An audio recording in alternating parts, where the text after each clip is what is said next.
We just got in from being outside, and it is the blizzard of 2018, January. Here is Sammy. I really don't know. You coming in this picture or not? Tiny Bina? Yeah, I got two dogs here. And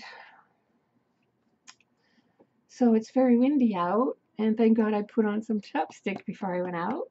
And Sammy was running, so happy.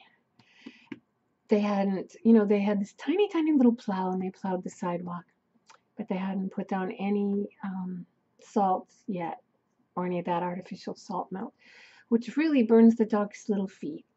And so they were happy.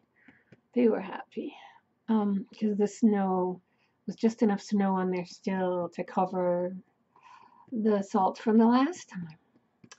So there's many, many people now without any power.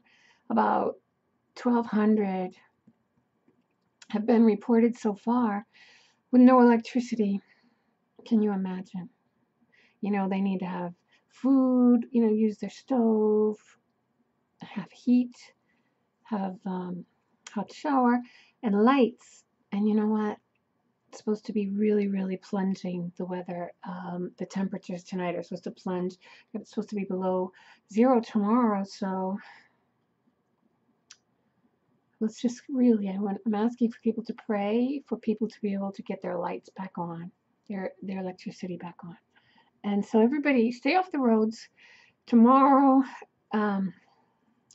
it's supposed to be so cold and everything icing over, and that could be a very dangerous situation. If you don't have to be out, don't do it. And stay home and stay safe. And take good care of your doggies. God bless. Bye-bye.